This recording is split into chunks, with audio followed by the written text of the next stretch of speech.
beauty of the unexpected. So this is the beauty of the unexpected. बहरहाल मित्रों, रजा foundation और India international centre द्वारा आयोजित रंग हबीब की दूसरी शाम हम आपका स्वागत करते हैं। जैसा कि मैंने कहा कि आप इतनी बड़ी संख्या में आएंगे इसका हमें अंदाज़ा नहीं था। असल में दिल्ली में रसिकों की संख्या इस तेजी से घटती गई है, इसका कुछ एहसास मुझे है, क्योंकि मैं 32 साल से यहाँ हूँ और यही सब करता रहा हूँ। तो बहरहाल आप आए तो आपका बहुत स्वागत है। हबीब तनवीर भारतीय रंगमंच के वास्तुकारों में से एक थे। आधुनिक भारतीय रंगमंच हबीब तनवीर के बिना नहीं सोच सकती। और हमने रंग हबीब के नाम से ही 2 दिन का एक बड़ा आयोजन रायपुर में किया था। ठीक उस दिन 1 सितंबर को जब वो 100 बरस के हुए थे, हुए होते, और उनका जन्म रायपुर में हुआ था। वो 2 दिन का सेमिनार था। उसके बाद फिर हमने एक और आयोजन यहाँ इंडिया इंटरनेशनल सेंटर के सहयोग से दिसंबर में किया, जो फिर उन पर केंद्रित था। और अब ये तीसरा आयोजन है जो 3 नाटकों का आयोजन। इसमें वो 2 नाटक ऐसे हैं जो उन निर्देशकों के हैं जो हबीब की चाल चले। यानी अगर आप एक हबीब की चाल सोचें तो, और जो नया आदमी बार वाला जो चाल में चलता है तो इसका मतलब वो उससे हम कदम ही नहीं होता, उससे अलग अलग भी जाता है। लेकिन वो जो बुनियादी अभिप्राय थे, स्थानीयता का आग्रह, ऐन्द्रियता का आग्रह, आपको याद होगा कि हबीब तनवीर का रंगमंच तो भागता दौड़ता सा रंगमंच था, उसमें लोग बहुत भागते हैं। आधुनिक नाटक में इतने भागते हुए अभिनेता कभी नहीं देखे, जैसे इतने गाते हुए अभिनेता नहीं देखे। तो बहरहाल तो हमने सोचा तो ये 2 कल भी आखिरी जो नाटक है नादिम पंचाल का, वो भी इसी चाल में चला हुआ। आज वाला जो नाटक है वो रस चक्र संस्था द्वारा प्रस्तुत किया गया है और ये हबीब तनवीर की जिंदगी पर है एक तरह का। और इसकी अपनी जो विधि है वो आप स्वयं ही देखेंगे तो कुछ पाठ आधारित विधि है। और इसमें जो भाग ले रहे हैं, डिटेल से नहीं इसमें,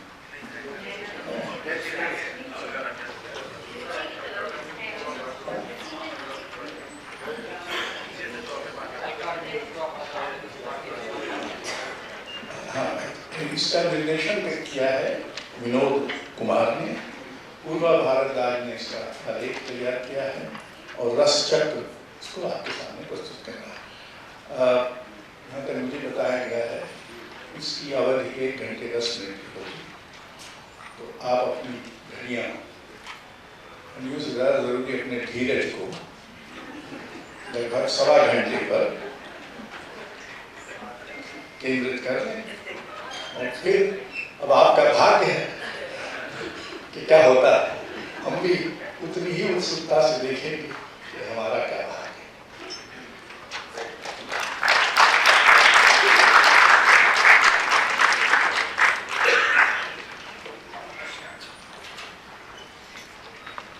रस चक्र की तरफ से पेश है मोहब्बत के फूल। ये फूल दिखेंगे जैसे हम देखते हैं कलेडोस्कोप में, वैसे ही इसमें हबीब तनवीर की जिंदगी के छोटे छोटे टुकड़े कोण बदल बदल कर सामने आते हैं। इस क्रम में समझ में नहीं आता कि कहाँ कब क्या हुआ, बस याद रह जाती है रंगीनी। यह हबीब साहब के थिएटर की कहानी है उनकी पूरी जीवन यात्रा को समझने की एक कोशिश। 1923 में 1 सितंबर को रायपुर में उनका जन्म हुआ और उन्होंने आखिरी सांस ली 8 जून 2009 को भोपाल में। जब वे देश विदेश घूम रहे थे तो उन्हें लगा कि लोक संस्कृति में देसीपन है, स्थानीयता है और अंतर्राष्ट्रीयता भी, और उन सब में जो जिंदगी की धड़कन पिरोई हुई है वह सबसे खास है। इसी की कुछ झलक मिलेगी आपको मोहब्बत के फूल में। तो प्रस्तुत है विनोद कुमार द्वारा निर्देशित मोहब्बत के फूल।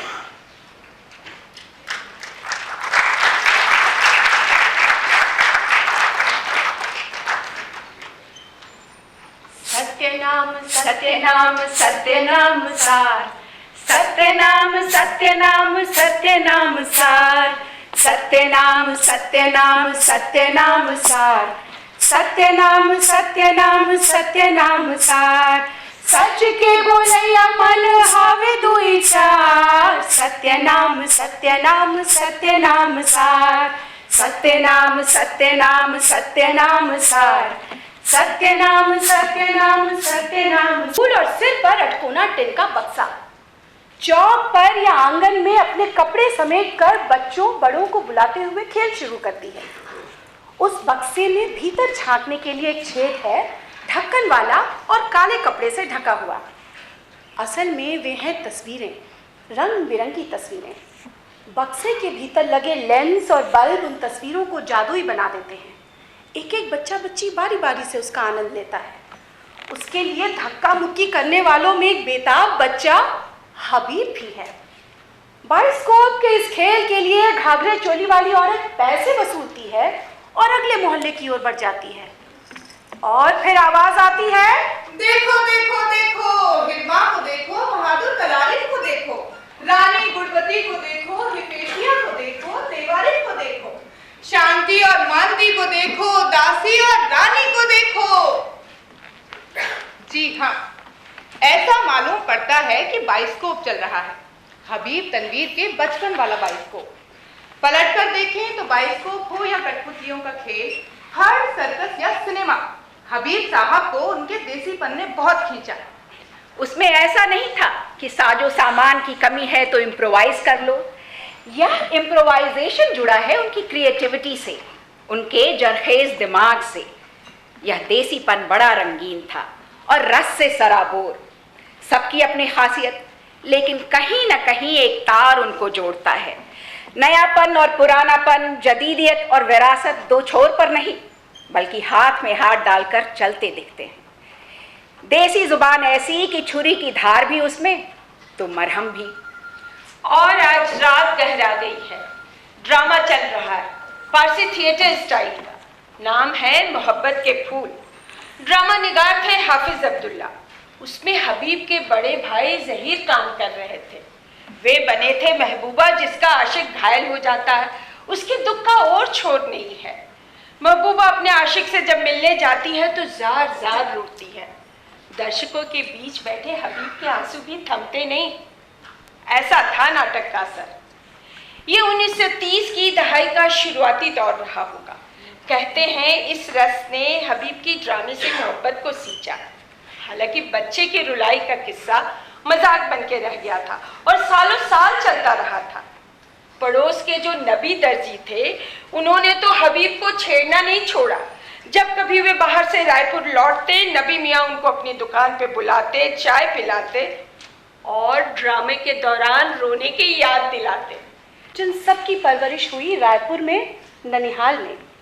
शेर और शायरी और मौसीकी के शौकीन मामूओं ने घर की रौनक बना रखी थी।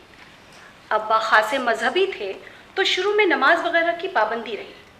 ड्रामा, डिबेट, भाषण सब में अव्वल रहने वाले हबीब को अब्बा की टेढ़ी भौं से बचाया स्कूल ने। वे पढ़ाई में आगे रहते थे और जिस ड्रामे में उन्होंने काम किया उसे लिखने वाले थे स्कूल के फारसी टीचर और निर्देशन था ड्रिल मास्टर का। लिहाजा वो माना गया तालीम का ही हिस्सा। स्कूल के दिनों में जो इनामात मिले उन सब ने उनके शौक को और परवान चढ़ाया। नौजवान हो रहे हबीब शायरी भी करने लगे थे और उन्होंने अपना तखल्लुस तनवीर चुन लिया। अलबत्ता उनके बड़े भाई जहीर से अब्बा नाखुश रहते थे। और क्यों ना हो, ड्रामे में औरतों का पार्ट करना और नाचना गाना भला किस अच्छे खानदान के लड़के को जेब देता है। एतराज के बावजूद ड्रामे का जादू तो चल चुका था। हबीब बमुश्किल 5-6 साल के रहे होंगे। अगल बगल खूब ड्रामा और तमाशा होता रहता था। थिएटर के बाहर गायकों वादकों की मंडली बैठी रहती थी ताकि टिकट खरीदने वालों को बुला सकें।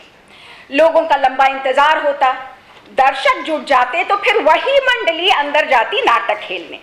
तब पर्दा उठता, धीरे धीरे नीचे सबसे पहले नाटक के किरदारों के पैर झांकते, उनके रंग बिरंगे कपड़ों और गहनों की झलक मिलती, फिर उनकी मनमोहक मुद्राएं आकार लेती। आहिस्ता आहिस्ता खूब सजे धजे चेहरे सामने आते और अंत में पेंट की हुई सीनरी दिखती। सरस्वती या गणेश वंदना से ड्रामे की शुरुआत होती। रिवॉल्विंग स्टेज दर्शकों को चकरा देता और ढन्न की आवाज से सीन बदल जाता। बड़े से लोहे के बर्तन में बारूद रहता था और उसे लोहे के डंडे से मारने से वह जो आवाज होती थी और मंच पर जो हंसने हंसाने के सीन आते थे, उसमें अभिनेता और दर्शकों की जो मिली जुली हंसी होती थी वो तो हबीब के मन में बस गई थी। यह बात उन दिनों की है जब सिनेमा देखने की तड़प ने बच्चों किशोरों को इम्प्रोवाइज करना सिखा दिया था। किसी टेंट में या किसी अंधेरे कमरे में मजमा जमता था और फिल्म की रील की कतरनों को प्रोजेक्टर दीवार पर दिखाते थे। वो प्रोजेक्टर भी आला हुआ करता था, कार्डबोर्ड से बना हुआ। रील की कतरन में जो एक सीन की 25-30 फोटो होती थी वो प्रोजेक्टर से चलती फिरती दिखती थी। उनसे फिल्म की पूरी कहानी भले न पता चले, लेकिन उसमें इंसानों की हरकत मायने रखती थी। छप्पर से आती रोशनी की फांक को आईने की मदद से दीवार पर रोशनी के छल्ले के रूप में देखना बेइंतहा खुशी देता था। रोशनी के इस खेल को, इस तरकीब को किशोर हबीब ने ताक झांक के लिए भी अपनाया। उनके घर के पीछे की गली में गडेरियों के घर थे। एक बार हबीब ने अपने टेरेस से सामने की खिड़की में झांका तो नहाती हुई कमसिन लड़की सामने थी। आईने से उसकी पीठ पर रोशनी की चित्रकारी करने की उत्तेजना में नायिका पलटकर लाइटमैन को देख ले, इसकी ख्वाहिश हबीब को थी तो पकड़े जाने का डर भी था। हबीब ज़हीन थे हर मामले में। टेंट के कोने से घुसकर इत्मीनान से बिना टिकट के सर्कस देखने वाले लड़कों की मंडली में वे शामिल रहते थे। जब थिएटर कंपनियां आई और कस्बों छोटे शहरों में सिनेमा भी आ गया तो सवाल उठा कि उसका मजा कैसे लिया जाए। उनका सरंजाम चुस्त होता था। टेंट उठाकर भीतर सरकने की गुंजाइश कम कर दी गई थी। तब काम आया एक दोस्त का रेजर। उससे टेंट में चीरा लगाया जाता और सबकी आंखों से बचते हुए मंडली घुसकर शो का आनंद लेती। इधर मोबाइल सिनेमा आ गया और रायपुर का इकलौता बाबूलाल टॉकीज भी खड़ा हो गया। साइलेंट सिनेमा का दौर था और उसमें जर्मन शेफर्ड रिन टिन टिन ने धूम मचा रखी थी। उन सब में स्वर भरती थी बाहर बैठी ऑर्केस्ट्रा पार्टी। सीन के आगे पीछे ऑर्केस्ट्रा चालू हो जाता। बाबूलाल टॉकीज चलाने वाले दो भाई थे, बाबूलाल और चुन्नीलाल। सिनेमा का शो का समय उनकी ही मर्जी पर था, इस पर कि शो का टिकट बिका या नहीं। वे टिकट खुद छापते, खुद काटते और हॉल ले जाकर एक एक की चेकिंग करते। हबीब को दर्शकों के साथ बैठे चुन्नीलाल की रनिंग कमेंट्री याद है, जो शाबाश अबे चलना जैसे जुमलों और कभी कभी गाली गलौज से भरी होती थी। रोमांस के सीन में तड़का लगाते हुए चुन्नीलाल कहता, देख भाई चुम्मा चाटी हो रही है, और फिर बीच बीच में अपने किस्से भी बनाकर सुनाता। वह अपनी मर्जी से कुछ भी जोड़ देता और पब्लिक हंसते हंसते लोटपोट हो जाती। स्टोरी टेलिंग और इम्प्रोवाइजेशन का उस्ताद था। अब्बा की तमन्ना थी कि साहबजादे ICS बने। खुद हबीब के भीतर भी कुछ ऐसा ही सपना कुलबुलाने लगा था। स्कूल के मास्टरों का पूरा जोर था कि हबीब जैसा होनहार तालिब साइंस ही पढ़े, लेकिन जनाब मुड़ गए आर्ट्स की तरफ। मॉरिस कॉलेज नागपुर से उन्होंने BA की डिग्री ली और उनका सिनेमा प्रेम भी परवान चढ़ा। वहाँ हिंदी फिल्मों के अलावा देश विदेश की फिल्मों को देखने का मौका मिला। नागपुर से हबीब आए अलीगढ़ यूनिवर्सिटी उर्दू में MA करने। वहाँ पढ़ाई के साथ साथ बम्बई जाने के लिए अपना पोर्टफोलियो बनाने में जुट गए। अलग अलग पोज में खूब तस्वीरें खिंचाई। लंबे छरहरे खूबसूरत जवान थे भाई, दिलीप कुमार से कोई कम नहीं थे। तभी नेवी में नौकरी का एक विज्ञापन आया जिसका फाइनल इंटरव्यू होने वाला था लोनावला में। बंबई से आगे हबीब को नेवी के बाकी इम्तिहान की फिक्र नहीं थी। असल था इंटरव्यू में जो हो, बंबई जाने का बहाना ठोस था। इंटर क्लास का आने जाने का टिकट मिलता तो अलग, उसके बिना अपनी जेब से खर्च करके बंबई जाना तो भैया नामुमकिन था। खैर, हबीब ने रायपुर, नागपुर के अलावा लोनावला की हर तरह की परीक्षा पास कर ली, मगर एक जगह जनाब अटक गए। उनको रस्सी और कुछ सामान दिया गया और कहा गया कि इनमें से किसी एक का इस्तेमाल करके 10 मिनट के अंदर नदी पार करना है। नौकरी नेवी की थी तो नदी पार करने की जुगत निकालनी थी, मगर हबीब सोचते ही रह गए और वक्त निकल गया और उसमें नाकामयाब होकर तब वे पहुंचे बंबई। बंबई में पैर जमाना उस समय भी आसान नहीं था। हबीब तनवीर ने ऑल इंडिया रेडियो में काम किया, विज्ञापन फिल्मों के लिए स्क्रिप्ट लिखी, फिल्मी गीत लिखे और भी बहुत पापड़ बेले। छोटे बड़े अखबारों और पत्रिकाओं में लिखा, डेली प्रूफ देखा, उनके दफ्तरों की मेज पर सोकर रात काटी। कभी तनख्वाह के बदले मिलती विस्की या कभी 555 सिगरेट के डिब्बे या केवल रात का खाना। स्ट्रगल चल रहा था। खैर, हालात बदले, रोजगार मिला बॉम्बे ऑल इंडिया रेडियो में। उसके डायरेक्टर थे जुल्फिकार बुखारी, जिन्होंने हबीब को कैजुअल आर्टिस्ट के रूप में रख लिया। वहाँ हबीब ने औरतों के लिए प्रोग्राम लिखा, बच्चों का प्रोग्राम बनाया, फिल्मों की समीक्षा की। एक शाम की बात है, हबीब फिल्म इंडिया के संपादक बाबूराव पटेल से बुखारी साहब की पार्टी में टकरा गए। उन्होंने सीधे टोका, ओ तो तुम हो हबीब तनवीर, तुम किसके दम पर फिल्मों की रिव्यू लिख रहे हो? तुम इन फिल्म वालों को जानते नहीं। ये डायरेक्टर और फिल्म निर्माता गुंडे हैं, हत्यारे हैं, चोर हैं। वे तुम्हारी जान ले लेंगे और तुमको पता ही नहीं चलेगा कि किसने किया। तुमको कोई बचा सकता है तो वो मैं हूँ, क्योंकि मैं गुंडों का गुंडा हूँ। और अगले लगभग 6 महीने हबीब तनवीर फिल्म इंडिया के सहायक संपादक की जिम्मेदारी संभालते नजर आए। ड्रामा और शायरी में दिलचस्पी ने हबीब को इफ्ता और PWA के करीब कर दिया। बन्ने भाई उर्फ सज्जाद जहीर के घर हर इतवार को जमावड़ा होता था और उसमें हबीब अपनी नज़में सुनाते। घूम घूम कर मुशायरों में हिस्सा लेना उनका शौक बन गया था, लेकिन दरअसल शायरी जरिया बनी उनके इनकलाबी जज्बे को सामने लाने का। इस दौरान उनका परिचय लावणी, तमाशा, भवई जैसे लोक नृत्यों से हुआ। उन दिनों पारसी थिएटर कंपनियों का बोलबाला खत्म होने लगा था और उसकी रुमानियत से अलग किस्म के आम जन के दुख तकलीफ से जोड़ने वाले थिएटर का आगाज कर रही थी इफ्ता। बम्बई में 25 मई 1943 को इसकी बुनियाद डालने वालों में थे ख्वाजा अहमद अब्बास, अली सरदार जाफरी, होमी जहांगीर भाभा, अनिल डिसिल्वा वगैरह, सब अपने अपने काम में माहिर। शुरुआती दल में उत्पल दत्त, ऋत्विक घटक, पृथ्वीराज कपूर, सलील चौधरी, पंडित रविशंकर, तेरा सिंह चन्न जैसे दिग्गज थे। बम्बई में इफ्ता की अड्डेबाजी शबाब पे थी। नाटक ही सबका ओढ़ना बिछौना था। एक छोटे से फ्लैट में हबीब का रहना होता था, जो पहले दीना पाठक का था। गाने बजाने और नाटक की प्रैक्टिस दिन रात होती रहती थी। प्रोफेसर यशपाल और निर्मल उसी फ्लैट में आके कुछ दिन रहने लगे। उनकी नई नई शादी हुई थी। जी हाँ, वही वैज्ञानिक यशपाल। वे लाहौर से आए थे, पहले दिल्ली और फिर बम्बई। थिएटर वालों से दोस्ती थी तो इफ्ता के जमावड़े में शामिल रहते थे। निर्मल की जान पहचान पहले से थी। एक बार वे रिहर्सल देखने पहुंची तो हबीब ने पूछा, चाय पियोगी? जवाब में हाँ सुनकर हबीब ने छूटते ही कहा, अच्छा चवन्नी निकालो, चीनी के पैसे नहीं। निर्मल और यशपाल पहले बम्बई में एक दोस्त के यहाँ रह रहे थे। वो बम्बई छोड़ के चला गया तो उनके पास रहने को जगह नहीं रह गई। एक दिन यशपाल ने हबीब से पूछा, यार 1-2 महीने रह सकते हैं तुम्हारे यहाँ? हबीब निर्मल की ओर मुखातिब हुए और हठात पूछा, खाना खिलाओगी? निर्मल ने कहा, जरूर खिलाऊंगी। और इस तरह सब साथ रहने लगे। भले उधार पे खाना पीना चलता था। एक थे रामा राव, बम्बई इफ्ता के जनरल सेक्रेटरी। उन्होंने एक रोज बोरीवली से चर्च गेट के दफ्तर जाने वाले क्लर्क का किस्सा सुनाया। मिडिल क्लास बंदे की रोजाना की दुर्दशा की वह बात मंडली को जम गई और वह उसे ले उड़ी। देखते देखते जादू की कुर्सी नाटक बन गया, कॉमेडी और व्यंग्य से भरपूर। बिना स्क्रिप्ट का था यह। इस नाटक में सबने अपना रोल और डायलॉग खुद गढ़ा।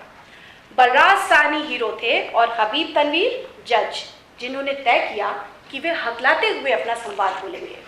बम्बई में धूम मचाने के बाद ये जादू की कुर्सी पहुंची इलाहाबाद 1948 के इफ्ता के सम्मेलन में।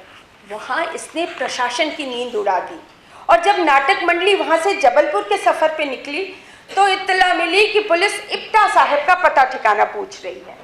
उस समय इफ्ता के साथी नेमीचंद जैन इलाहाबाद में ही थे। उन्होंने पुलिस को ये कहते हुए टरका दिया कि इफ्ता साहब तो चले गए। टीम को इफ्ता साहब की खुदाई की खबर जबलपुर में भी मिली। शायद सरकार इफ्ता की तरक्की पसंदगी से डरने लगी थी। ढेर सारे इफ्ता के साथी गिरफ्तार कर लिए गए थे। उनकी हरकतों पर नजर रखी जाने लगी थी। उस दौर में छापामार तरीके से बंबई के सड़कों पे नाटक होता, उनमें हबीब शामिल रहते। अचानक जेब कतरे और पुलिस की नोकझोंक शुरू होती और जब तक मजमा जमता तब तक किसी को पता ही नहीं चलता कि दरअसल नाटक हो रहा है।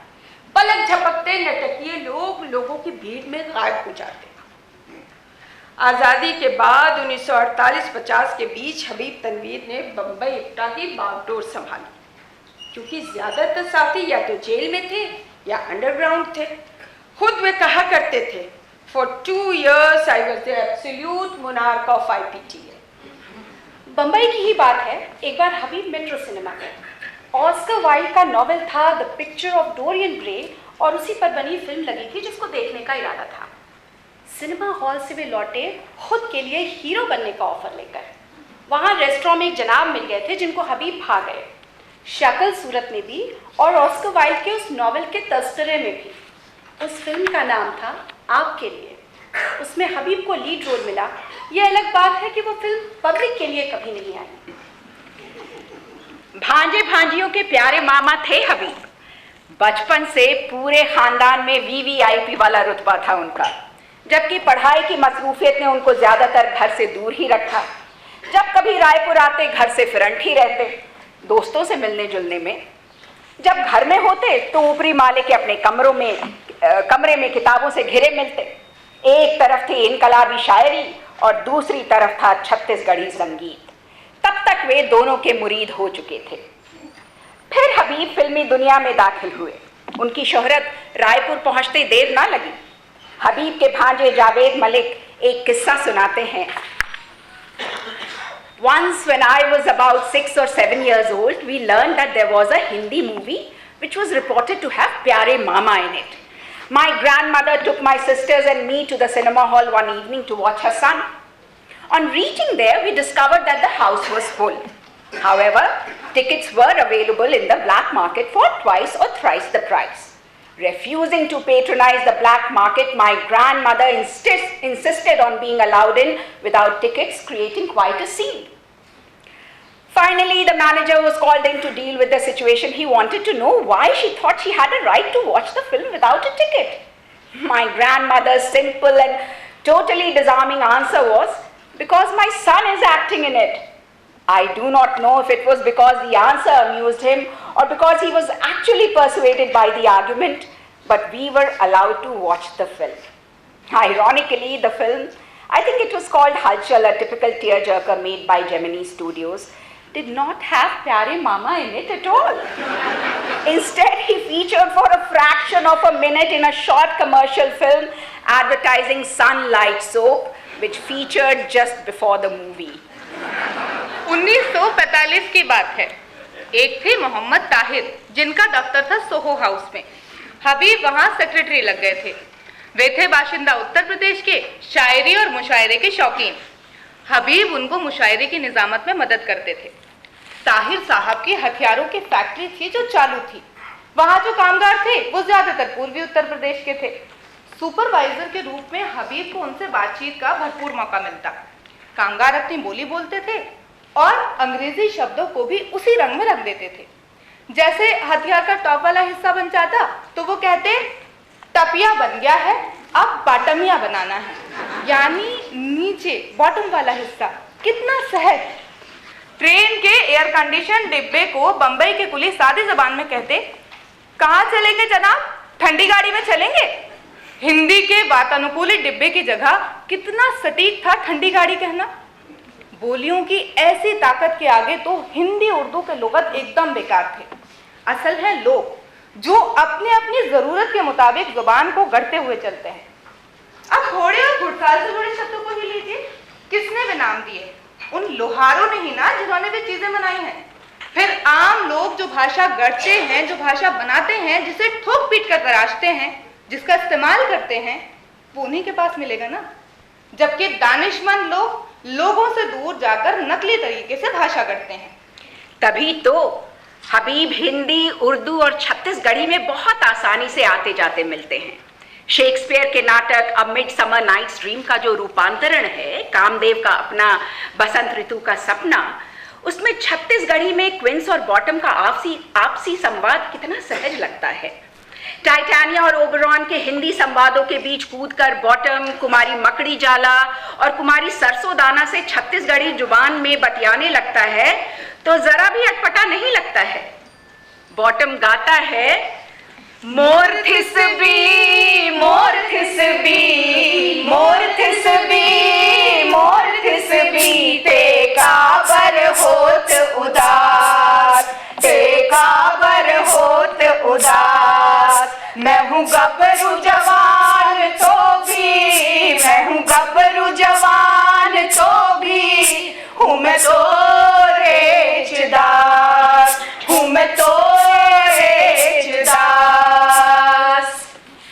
फिल्मी दुनिया के हबीब ना बन सके थे प्यारे मामा। 1954 में हबीब तनवीर बंबई में अपने रूममेट रह चुके MS सत्यू के साथ दिल्ली आ गए मिसेस एलिजाबेथ गाबा के स्कूल में ड्रामा पढ़ाने। मिसेस गाबा जर्मन थी और बड़े उत्साह से काम करती थी। उनका कृष्ण मेनन, इंदिरा गांधी वगैरह से अच्छा रिश्ता था। इंदिरा गांधी के दोनों बेटे भी उसी स्कूल में पढ़ते थे और अक्सर शाम को उन सबका मिसेस गाबा के साथ टहलना होता था। मिसेस गाबा मॉन्टेसरी पद्धति के साथ अपनी सोच मिलाते हुए स्कूल चला रही थी। वहाँ बच्चे मिट्टी से काम करते थे, पेंटिंग बनाते थे, नाटक करते थे और इन सब के जरिए अपने सपनों को ज़बान देते थे। उन्होंने अपने स्कूल के बच्चों के लिए हबीब को दिल्ली आने का न्योता दिया। स्कूल कैंपस में ही हबीब को एक कमरा मिला और उनको वहाँ रमने में देर न लगी। गैलन भर भर के चाय, मिसेस गाबा के हाथ का बढ़िया खाना, उनकी खुश मिजाजी और बेफिक्र होकर काम करने के मौके ने हबीब की क्रिएटिविटी को एक और दिशा दी।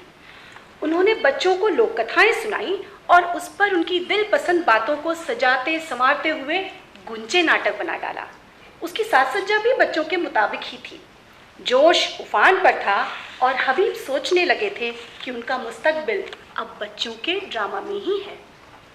हबीब के लिखे हुए हर मौसम का खेल, दूध का गिलास, कारतूस और आग की गेंद जैसे बच्चों के छोटे छोटे नाटक देखें तो मन खुश हो जाएगा।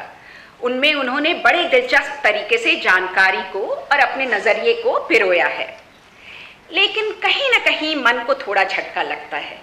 कभी कभी लगता है कि हबीब तनवीर का ध्यान कंटेंट और क्राफ्ट पर इतना अधिक था कि वे कुछ पल के लिए भूल जाते हैं कि जो किरदार वे बना रहे हैं, जिसकी रचना कर रहे हैं, उसका चेहरा कितना घिसा पिटा सा है। उस स्टेरियोटाइप से वे हर बार वे बच नहीं पाते जो उनके ज़माने ने बनाया है। जैसे चांदी का चमचा में बंबई के अनगिनत खिड़कियों वाले मकान में रहने वाली औरत और उसके फाटक के पास वाले दुकानदार की आपसी बातचीत है। पूरे नाटक में पड़ोसन के झगड़ालूपन ने मजा तो पैदा किया है, मगर साफ सफाई के शहरी मसले की इतनी सपाट बयानी चुभती है। वैसे हबीब के ज्यादातर नाटकों की स्त्री पात्र एक रंगी नहीं हैं, बहुरंगी हैं। उनकी जटिलताओं को वे स्याह सफेद में नहीं बांटने की कोशिश करते हैं, फिर भी कई बार चीजें उनके हाथ से फिसल जाती हैं। पेशेवर थिएटर कायम करना हबीब का ख्वाब था। इससे उनकी मुराद मुनाफा कमाने से न थी। वे चाहते हैं ऐसा थिएटर जिसमें आर्टिस्ट भी अपनी रोजी रोटी की परेशानियों से सुबकदोश होकर अपना सारा वक्त बस एक काम के लिए वक्फ कर दे, ताकि वे अपने थिएटर के आर्ट को कमाल की चोटी पर पहुंचा सके और थिएटर के काम से इतना कमा भी सके कि उसे रोजगार के किसी और वसीले का मुंह न देखना पड़े। पेशेवर थिएटर के लिए ज़रूरी था आर्थिक ढांचा। हर जगह हबीब उसकी चिंता में रहते थे। जब उन्हें मालूम हुआ कि CPI के डांगे साहब ट्रेड यूनियन थिएटर का सपना देख रहे हैं तो उन्होंने दिल्ली के लीडरान को मशवरा दिया कि क्यों नहीं पार्टी दिल्ली के मिल मजदूरों से हर महीने 1-1 रुपया ले ताकि उनके लिए नाटक तैयार किया जा सके। इस तरह हबीब जुटे रहे। PWA अंजुमन तरक्की पसंद मुसन्नफीन उससे कुर्बत बम्बई में हो चुकी थी और जब जामिया मिलिया में उसकी तरफ से यौम नज़ीर मनाने का प्रोग्राम बना तो हबीब तनवीर को नज़ीर अकबराबादी पर ड्रामा तैयार करने का प्रस्ताव आया। अलीगढ़ के दोस्त अतहर परवेज पैगाम लाए थे और ये बहाना बना 1954 में जामिया मिलिया के खुले मंच पर आगरा बाजार खेलने का। नज़ीर अकबराबादी ने क्या खूब कहा है, जो खुशामद करे खल्क उससे सदा राजी है, जो खुशामद करे खल्क उससे सदा राजी है। सच तो यह है कि खुशामद से खुदा राजी है, सच तो यह है कि खुशामद से खुदा राजी है। अपना मतलब हो तो मतलब की खुशामद कीजिए, गर भला हो तो भले की भी खुशामद कीजिए और बुरा हो तो बुरे की भी खुशामद कीजिए। पाक व नापाक सड़े की भी खुशामद कीजिए, कुत्ते बिल्लियों गधे की भी खुशामद कीजिए, कुत्ते बिल्लियों गधे की भी खुशामद कीजिए। हबीब की जुबानी सुनिए। जब हम जामिया के खुले मंच पर रिहर्सल कर रहे होते तो जामिया के बच्चों के अलावा ओखला गांव के मर्द औरतें भी शामिल हो जाया करते थे। कुछ देहाती अपनी बकरियां लिए वहीं ऑडिटोरियम से होकर यमुना के किनारे निकल जाया करते थे। मैंने उनसे कहा, रिहर्सल तुम लोग स्टेज पर बैठकर करीब से भी देख सकते हो, जाओ अपनी बकरियां समेत जहां जगह देखो बैठ जाओ। औरतें अपनी बकरियां लिए खुशी खुशी उठी और झमाझम जाकर बैठ गई। बाद में फैमिली के कुछ मर्द और बच्चे भी आकर स्टेज पर बैठने लगे।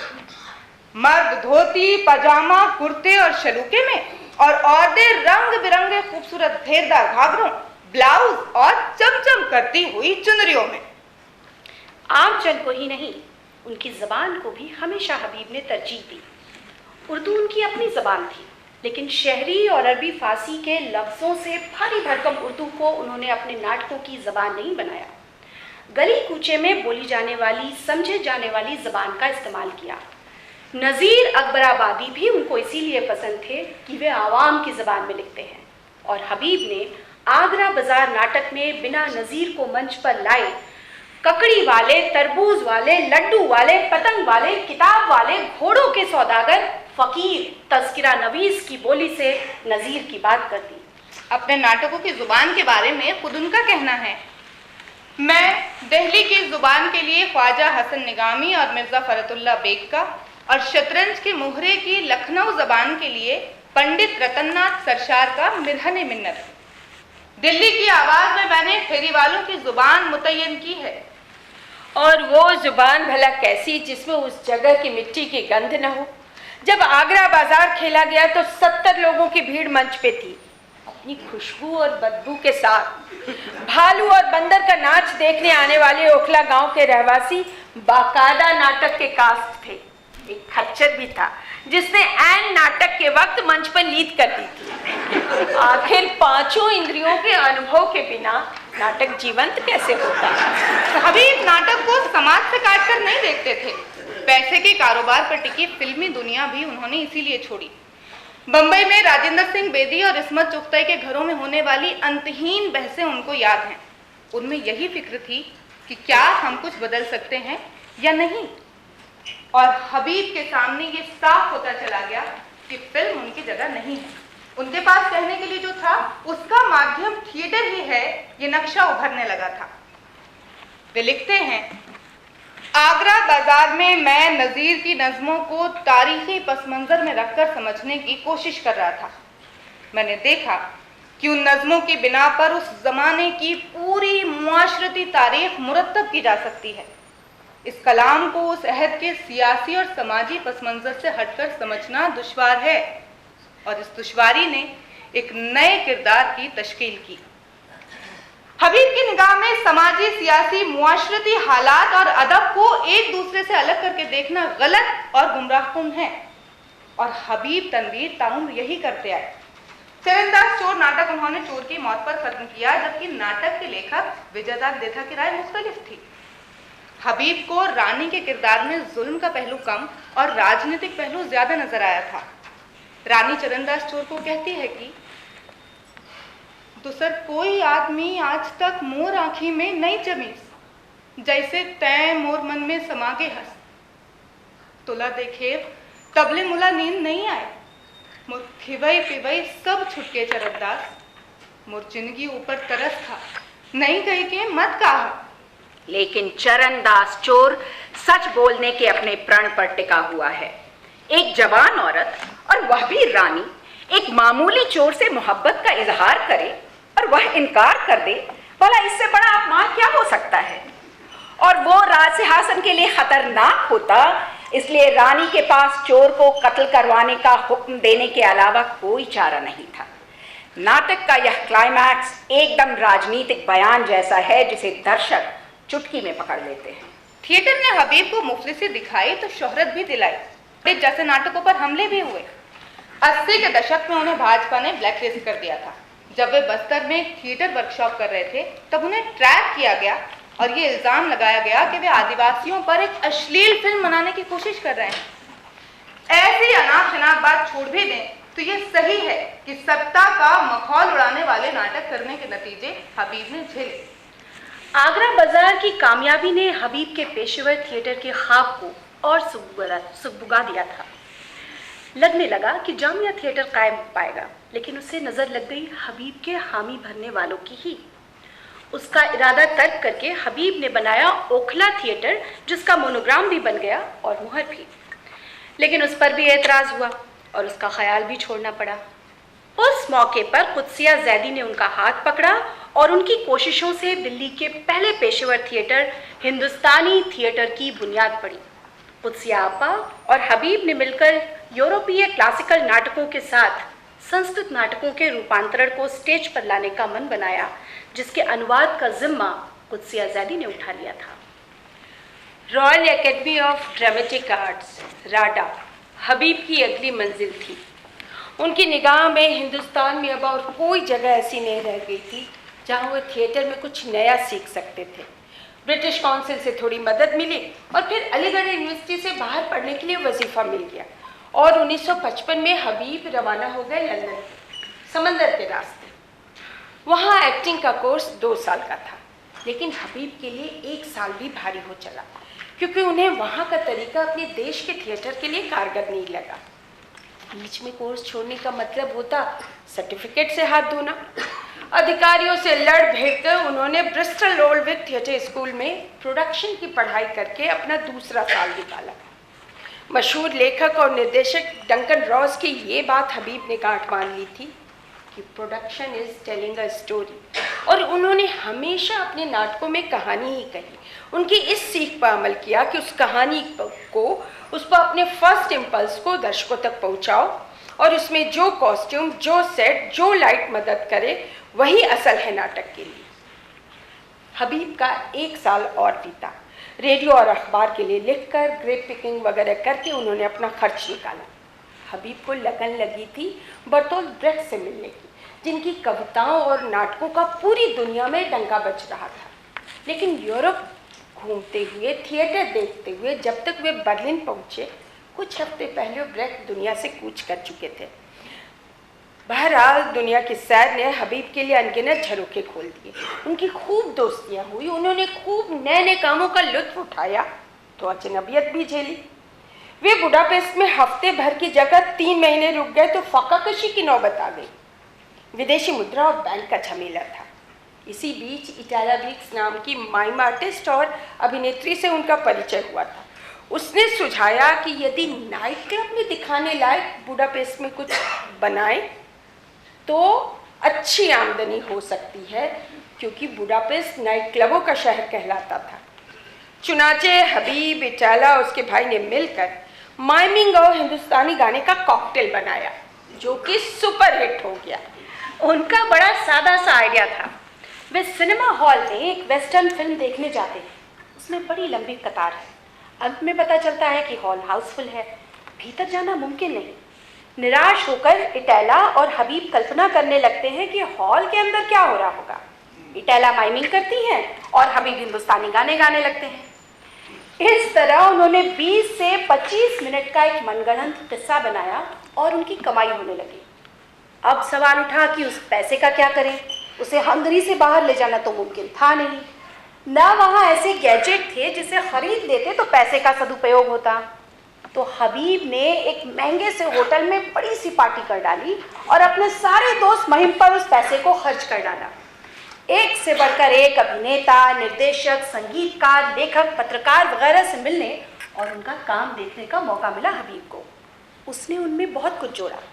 उस दौरान संस्कृत नाटक, उसमें भी खासकर शूद्रक का मृच्छकटिकम खेलने की उनकी इच्छा बलवती होती चली गई।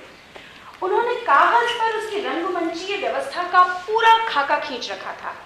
उसके कम से कम 12 ड्राफ्ट बनाए थे। बचपन में ज्यामितीय की ड्राइंग का हुनर यहाँ काम आ रहा था, मगर हर बार उनसे कहानी में अटक आ रही थी। आखिर में हबीब ने एक गोलाकार प्लेटफॉर्म जैसा बनाया जो चारों तरफ से खुला था। उसमें काल, स्थान और गति की अन्विति थी और उन्हें डंकन रॉस की इट मस्ट फ्लो वाली बात याद आई, जिसका प्रवाह सदता है सादगी से। मृच्छकटिकम को हबीब ने अब रूप दिया मिट्टी की गाड़ी का। इसी बीच पोलैंड के शहर क्रेको में थिएटर डायरेक्टर क्रिस्टीना क्षुजांका से उनकी मुलाकात हुई। उसमें क्रिस्टीना ने मिट्टी की गाड़ी के मंचन में दिलचस्पी दिखाई। हबीब को कुछ बात बनती नजर आई, लेकिन गाड़ी फिर फंस गई। संस्कृत से पोलिश अनुवाद करने वाली ने अड़चन खड़ा कर दिया। नाटक ने थिएटर हॉल का तो मुंह नहीं देखा, लेकिन तब भी हबीब ने वॉर्सो के टेलीविजन के लिए मिट्टी की गाड़ी का एक हिस्सा तैयार कर लिया था। हबीब के लिए काम के छोटे बड़े दरवाजे खुलते रहे। ऐसे ही ख्वाजा अहमद अब्बास ने उनको यूरोप में खोज निकालकर मॉस्को बुला भेजा। हबीब ने उनकी रूसी हिंदुस्तानी फिल्म परदेसी में डबिंग वगैरह का काम संभाला। उसके बारे में एक चिट्ठी में वे बताते हैं, I get up at 7 a.m. for work and get back at 5 p.m.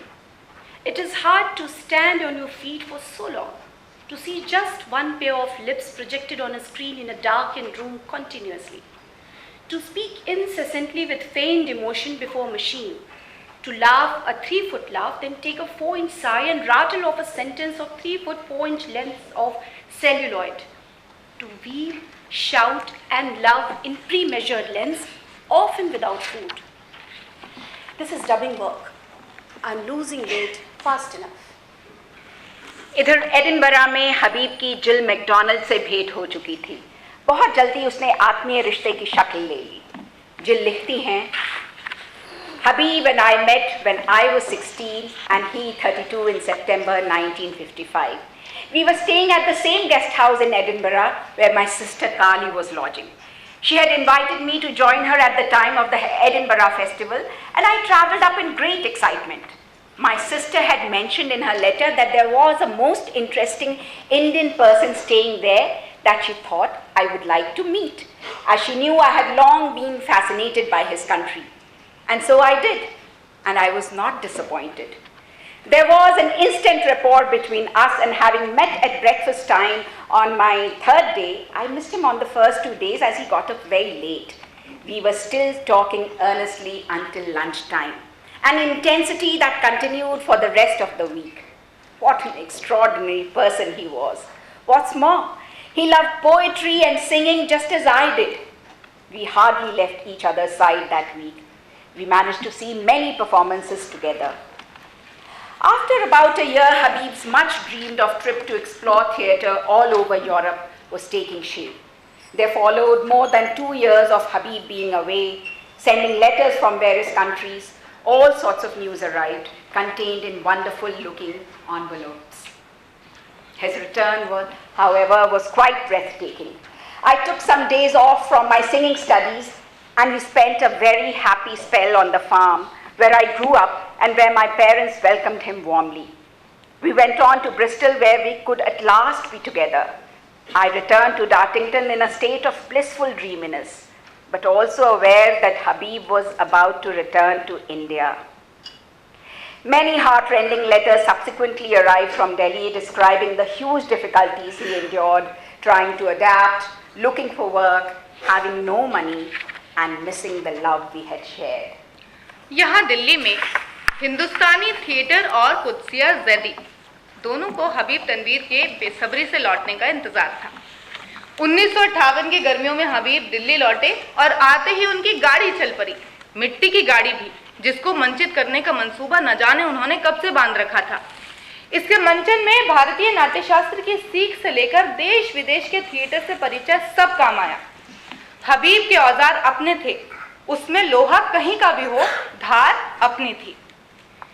मिट्टी की गाड़ी शुरू करने से पहले हबीब यूरोप से लौटकर अपने घर रायपुर गए थे। इस बार वहां रात भर नाचा देखकर वे ऐसे मुग्ध हुए कि 6 कलाकारों को लिए दिए दिल्ली आ गए। रायपुर के नाचा कलाकार भुलवा, बाबूदास, ठाकुर राम, मदन लाल और जगमोहन और राजनांद गांव के लोक गायक लालू राम को उनकी मंडली का हिस्सा बनने में देर न लगी। और यहाँ दिल्ली के मंच पर शहरी कलाकारों के साथ छत्तीसगढ़ी कलाकारों को उतारना सबको अनूठा प्रयोग लगा। हबीब रस की धारा बहाने में विश्वास करते थे।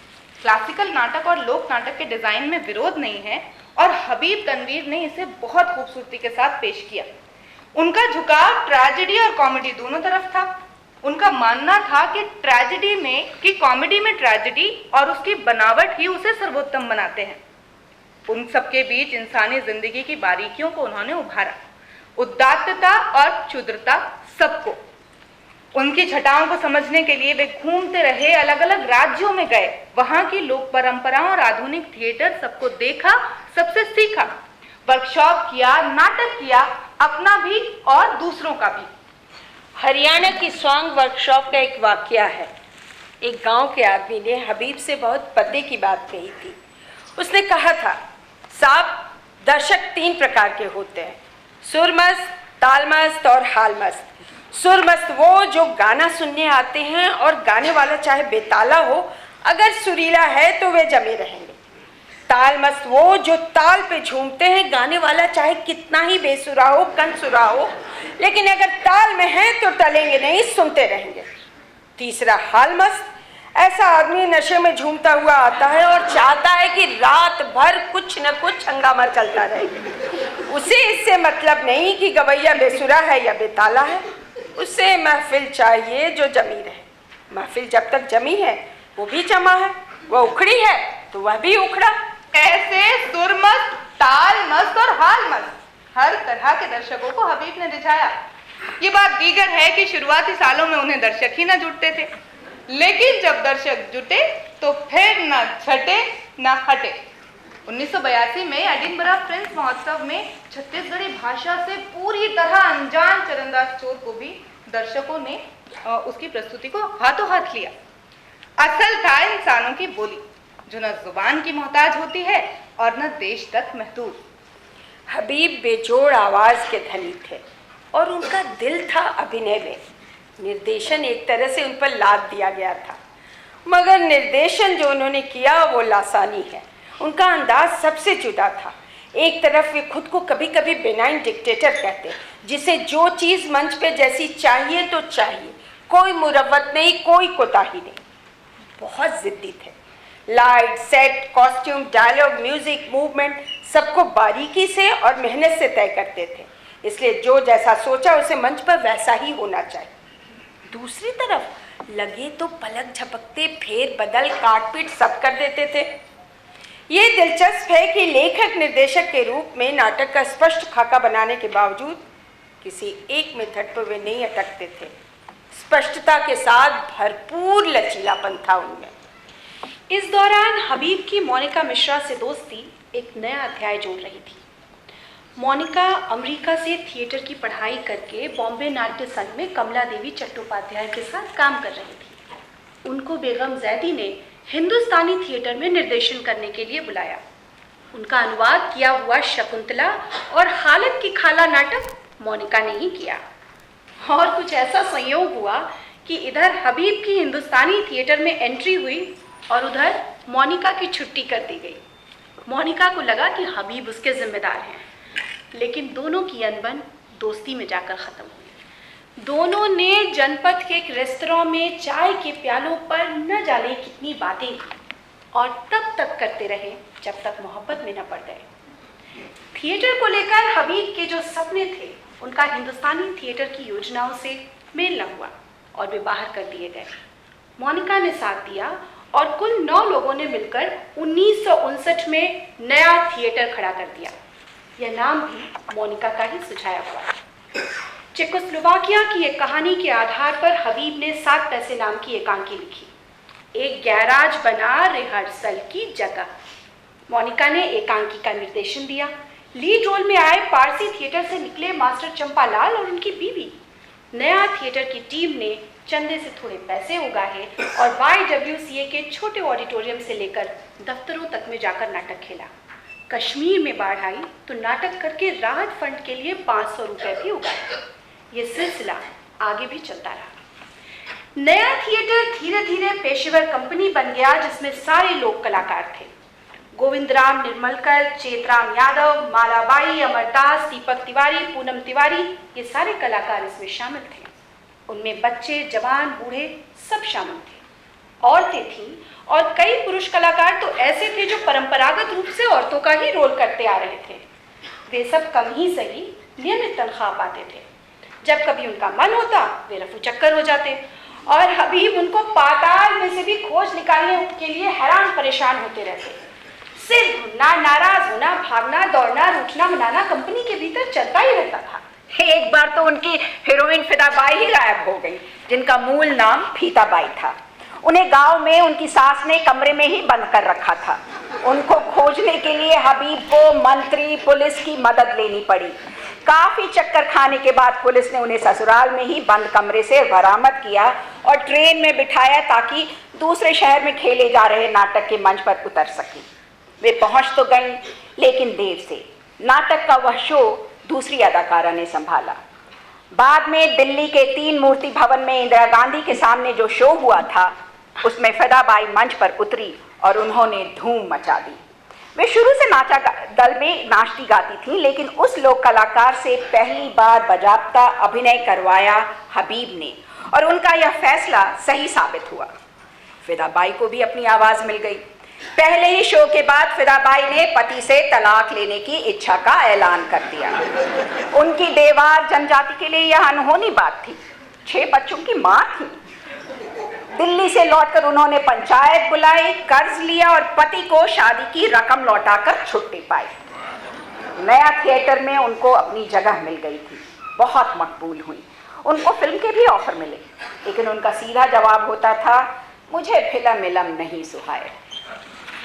नया थिएटर को बुलंदी पर पहुंचाने में फिदाबाई की भूमिका से किसी को इनकार नहीं। मंच पर उनकी ठसक लाजवाब थी, गायकी और अदाकारी दोनों में। एक तरफ इतना धीरज और सहयोग कि नए से नए कलाकारों को सहज बना दे, तो दूसरी तरफ इतनी तुनक मिजाज और बिगड़ैल कि किसी को झिड़कने से बाज नहीं आए, चाहे वो हबीब साहब खुद क्यों ना हो। 1987 में एक दुर्घटना में फिदाबाई जल गई। यह खबर यकीन से परे थी। हबीब तनवीर और उनके पूरे दल ने उन्हें अकेला नहीं छोड़ा। इलाज करवाया, मंडली के साथ ही रखा, मगर फिर भी मंच उनसे छूट गया। आवाज़ चली गई थी और लौटी भी तो सुर्ख हो जाने की तकलीफ ने फिदाबाई को तोड़ दिया। जब रिहर्सल होता तो वे बाहर नहीं आती थीं, लेकिन कमरे के भीतर से पूरा सुनती रहती थीं। कोई सुर गलत लग जाता या कोई संवाद कायदे से नहीं बोला जा रहा हो तो अपने कमरे में बर्तन पटक कर जता देती थी। हबीब को अपने किरदारों की मांग के मुताबिक नए चेहरों और नई आवाज़ों की लगातार ज़रूरत पड़ती रहती थी। वे उनकी ताक में रहते थे। ऐसे ही राजस्थानी नट ग्यारसा और उसकी बेटी संगीता को ले आए थे। संगीता 12-13 बरस की छरहरे बदन की लड़की, पानी का गिलास लेटे लेटे माथे पर रख लेती थी और लोहे का एक छोटा सा रिंग पाँव से बदन पर सटकाते हुए कमर से ऊपर तक लाकर सर की तरफ से बाहर निकाल लेती थी और न गिलास गिरता न पानी के एक बूंद गिलास में से छलकती। ग्यारसा और संगीता जब कमानी ऑडिटोरियम में स्टेज पर उतरे और मेले के सीन में दोनों ने अपना करतब दिखाया तो हॉल में सन्नाटा छा गया। सिर्फ ग्यारसा के ढोल की आवाज़ थी और लोग सांस रोके संगीता का दुश्वार गुजार कमाल देख रहे थे। जैसे ही रिंग संगीता के सर की तरफ से बाहर निकला, हॉल देर तक तालियों से गूंज उठा। अब संगीता जवान हो गई है, शादीशुदा है, 1-2 बच्चों की माँ है। अब जो नवंबर 2004 में आगरा बाजार फिर से होने वाला है, मुझे ज्ञासा का ख्याल घेरे हुए है। उसे कहाँ से ढूंढूं और मिलने पर पूछूं कि अब संगीता के जैसा काम करने वाला आर्टिस्ट तुम्हारे पास कौन है? यदि कोई है तो मेरे साथ उसे लेकर मुंबई चलो। नाटक के हक में जो भी हो, हबीब उसे आजमाने के लिए तैयार थे। छत्तीसगढ़ी उनकी मादरी जबान नहीं थी, मगर उनका बचपन वही सुनते हुए बीता था। छत्तीसगढ़ी में गाना और संवाद बोलना और निर्देशन करना हबीब ने चुना था और उसे साधा था। छत्तीसगढ़ी में जो नृत्य, संगीत, हास्य और व्यंग है, उसका मुकाबला नहीं किया जा सकता था। इसीलिए हबीब के रंग प्रयोगों में वह केंद्र में रहा। लोक कलाकारों को उन्होंने मंच पर आज़ादी दे रखी थी। उनकी ठेठ भाषा और कहानी की उनकी समझ को वे पिरोते थे और तब नाटक खुलता था। बहादुर कलारिन को ही लीजिए, जिसकी दास्तान उन्हें छत्तीसगढ़ के देहातों का चक्कर लगाते हुए मिल गई थी। सोरर चिरचारी गांव की औरत, जात की कलार यानी शराब बेचने वाली, शराब बेच बेचकर दौलतमंद हो चुकी थी। बला की खूबसूरत, उसका एक बेटा था छचान छाड़ू। उसने 126 शादियां की मगर खुश न था। आखिरकार छचान अपनी माँ को कह देता है कि अतेक औरत मैं ब्यावे, दुनिया भर में तो रसन औरत नहीं देखे। अपने बेटे को जी जान से चाहने वाली माँ बेटे की वासना की नज़र से हिल जाती है। उसने उसे पहले अपने हाथ से बना खूब मिर्च मसाले वाला खाना खिलाया और फिर उसे पानी पीने के लिए तड़पाती रही। अंत में जब उसका बेटा पानी पीने के लिए कुएं की तलाश पर गया, कुएं पर पानी की तलाश में गया, तो उसने अब उसको कुएं में धकेल दिया और उसने खुद भी अपने सीने में कटार उतार लिया। बहादुर कलारिन के इस किस्से को नाटक के कलाकार बदते रहे। उन्होंने अपने अपने किस्से भी उसमें जोड़े और इस नतीजे पर पहुंचे कि ऐसा तो होता है। उस दिन से रिहर्सल में फर्क आने लगा और बहादुर कलारिन बनी फिदाबाई ने अपना जो अंदाज बदला, उसने पूरी मंडली को मानो जगा दिया। कारखानों में, दफ्तरों में काम करने वालों, देहात के लोगों, छत्तीसगढ़ियों ने शुरू से आखिर तक यह ट्रेजेडी सन्नाटे में देखी। इस लोककथा के एडिपस कॉम्प्लेक्स और इंसेस्ट जैसी बात को पाकर हबीब अचंभे में थे, तो अपने लोक खजाने पर उन्हें नाज भी हुआ। वे यह किस्सा सुनाना चाहते थे और उसके लिए हर खतरा मोल लेने को तैयार थे। इंसानी कल्पना की उड़ान कहाँ कहाँ जा सकती है, वह कैसे असंभव को संभव बनाती है, इसमें उनकी दिलचस्पी थी। उनको दिख रहा था कि लोक कथा ही नहीं, ऋग्वेद के यमयमी संवाद से लेकर लौकिक संस्कृत नाटक तक सब कितने मुखर हैं। तभी तो हबीब के पात्र नियम कायदों की धज्जियां उड़ाते दिखते हैं, तो भी सब सच्चे हैं, जिंदगी को आईना दिखाते हैं। नाटक की कहानी का सोता कहाँ है, किस देश के, किस लेखक की, किस रचना में, किस जनजाति के रीति रिवाज में, किस सियासी मसले में, इसे ठीक ठीक पहचानना मुश्किल होता था, क्योंकि हबीब बहुत खेलते थे। नए पात्र, नए नाम, नई घटनाएं वैसे ही पैदा होते थे जैसे जादूगर अपनी टोपी से कुछ का कुछ निकाल दे। मंच पर गौरी गौरा पूजन, झांकी निकालना, समूह में नाचना गाना, कोयला खल्ली से मेकअप करना और न जाने क्या क्या हबीब तनवीर ने किया। उन्होंने मंच पर एक से बढ़कर एक स्पेक्टिकल खड़ा किया। कोयला खल्ली से मेकअप करना और न जाने क्या क्या हबीब तनवीर ने किया। औरतों का देवी चढ़ना दर्शकों को रोमांचक लगता था। पहली बार रिहर्सल के दौरान जानकी को हाल जैसा आने लगा था तो सब घबरा गए थे, अफरा तफरी मच गई थी। लेकिन फिर एहसास हो गया था कि गीतों के लय ताल का नतीजा है वह, उसे कम हो जाना चाहिए था, रुक जाना चाहिए था। लेकिन नाटक में वह दृश्य जारी रहा। क्यों? क्या सिर्फ जादू के लिए? हबीब ने खुद एक प्रदर्शन के बाद का वाकया लिखा है। One drama critic came up and said, Habib, when these people, these women get into a trance, is it acting? I said, no, it's an actual trance. One girl gets into a trance in one song and the other in another. But why show it on the stage? I asked, didn't you find it engaging, fascinating? He said, yes. I said, you have the answer. My answer is that I find this drama in an embryonic form and I'm presenting it to you. Not in an academic way, but as good theatre which fascinates you. Its magic is felt. नया theatre में हबीब, पीर, बावर्ची, भिश्ती, खर सब थे और मोनिका की भूमिका उनसे रत्ती भर भी कम न थी। अब दोनों ने शादी कर ली और उनके साथ बेटी नगीन का भी घर था नया थिएटर। नगीन गायिका बनी और उन्होंने आगे चल के अपने पेशेवर नाट्य दल को जारी रखने की भरपूर कोशिश की। अपनी माँ और अपने बाबा की नोक झोंक के बारे में वे मज़े से एक किस्सा सुनाती हैं। हमारे घर में तो हमेशा एक ऑफ द स्टेज ड्रामा चलता रहता था। बाबा हंसाते भी बहुत थे और लड़ते झगड़ते भी बहुत। एक बार की बात है, किसी बात पर माँ और उनमें झगड़ा हो गया। फिर तो तोड़ा फोड़ी शुरू।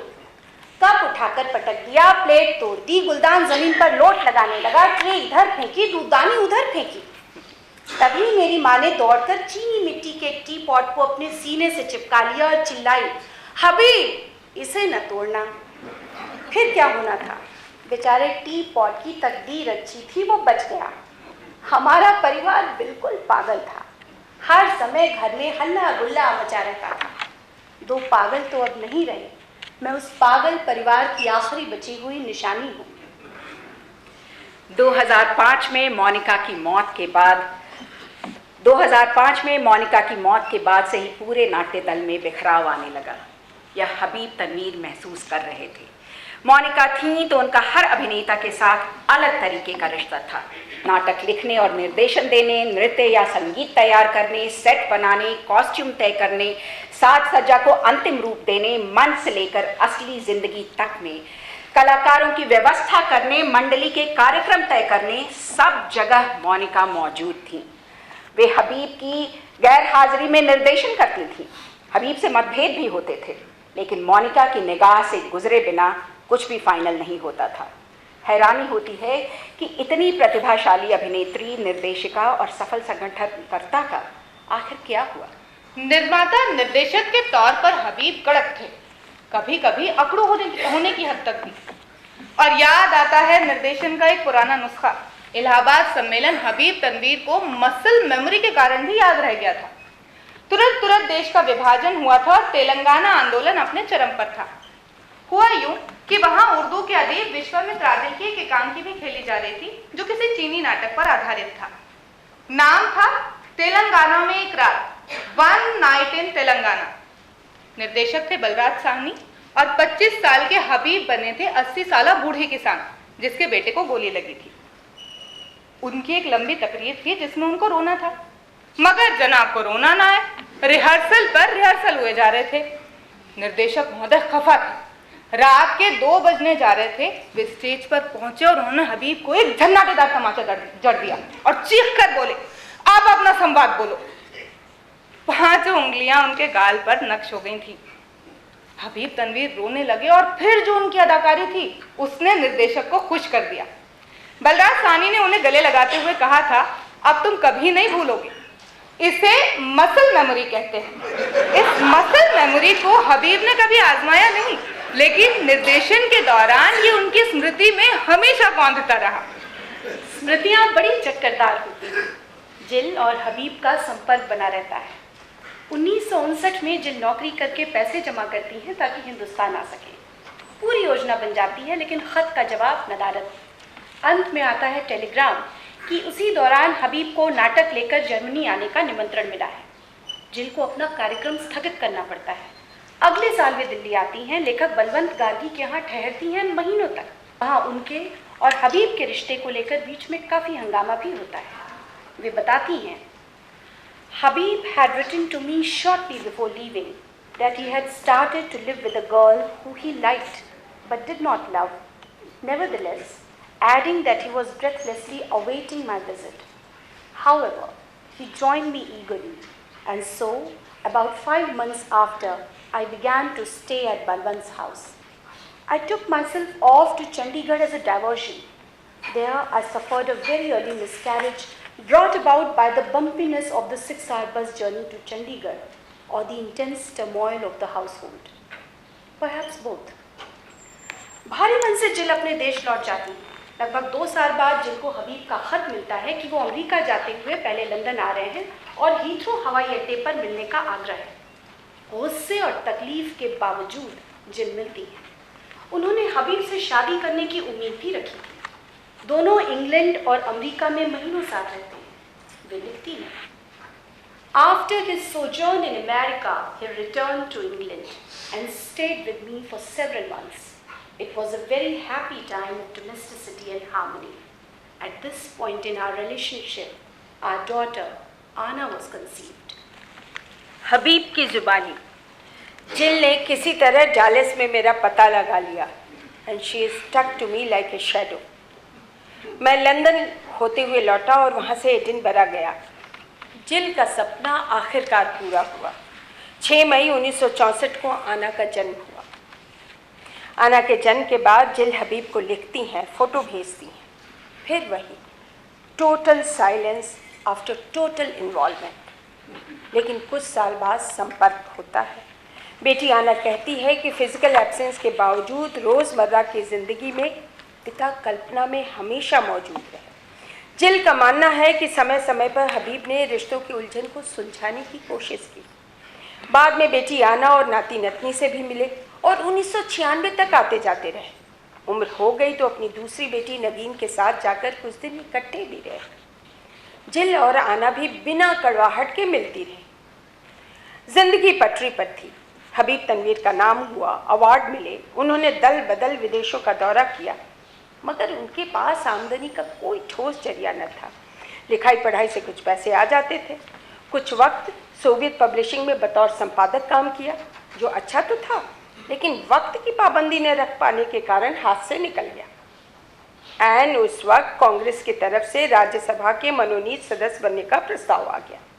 सोचने के लिए इंदिरा गांधी के PR के धवन ने केवल 20 मिनट का समय दिया था। हबीब ने चंद दोस्तों से सलाह ली और दाखिल हो गए संसद में।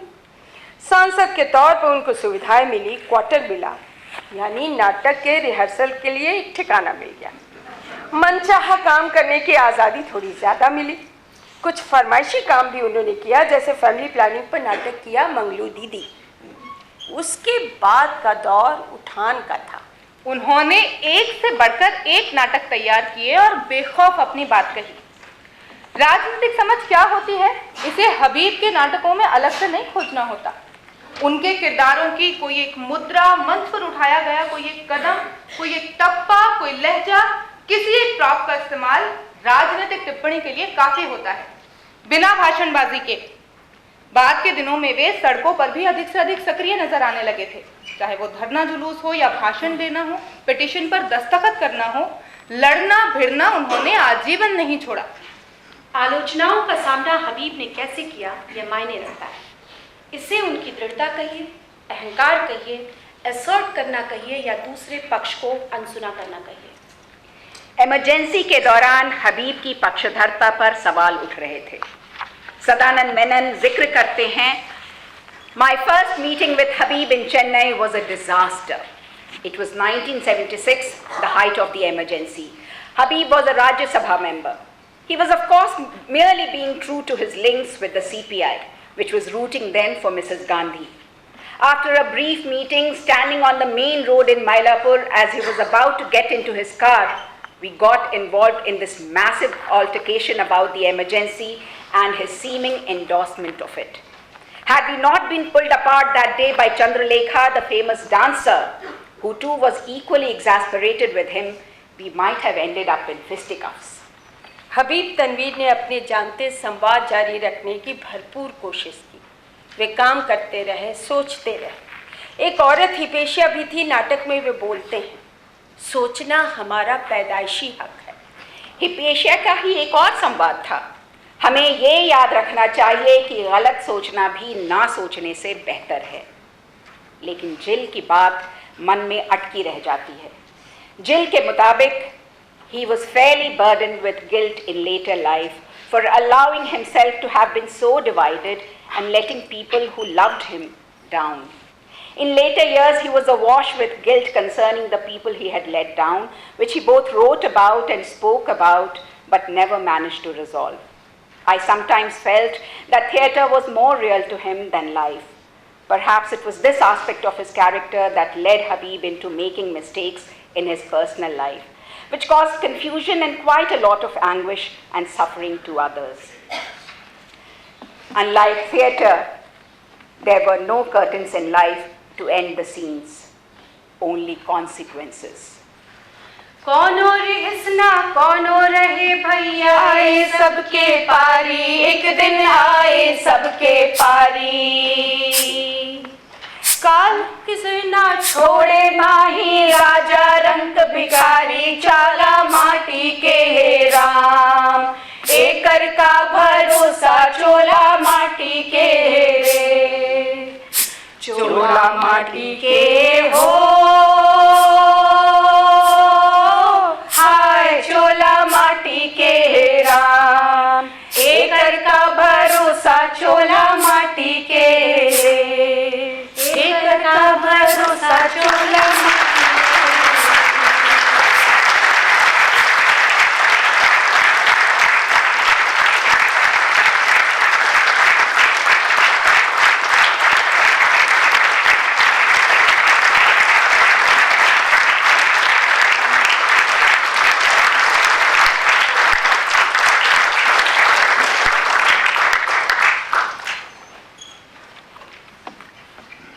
मोहब्बत के फूल।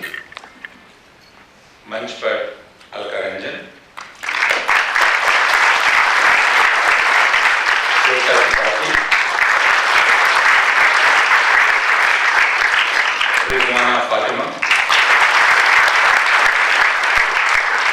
पूर्वा भारद्वाज, प्रकाश व्यवस्था मैत्री पूर्व, में सहयोग और समन्वय वर्षा भारद्वाज का, और निर्देशन विनोद कुमार।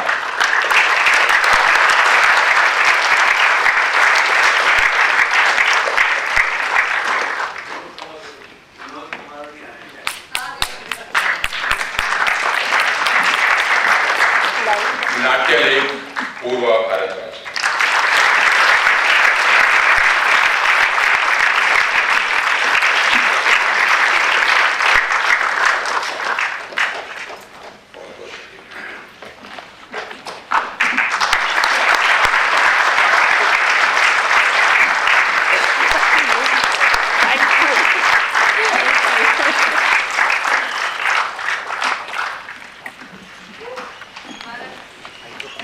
शुक्रिया। कल 6:30 बजे फिर आइए।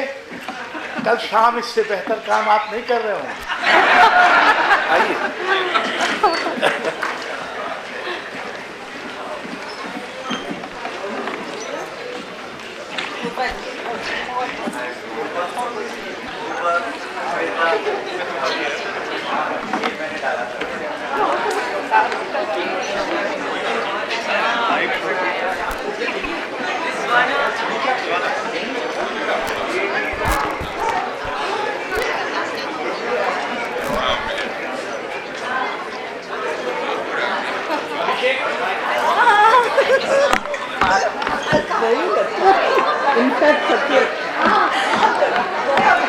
कल तो नाटक यहाँ होगा। कथा अभी आते हैं आप निर्देशित है। पूरा राजस्थान से समूह लेकर आए। कल 6:30 और 6 बजे चाय अगर आप घर से पी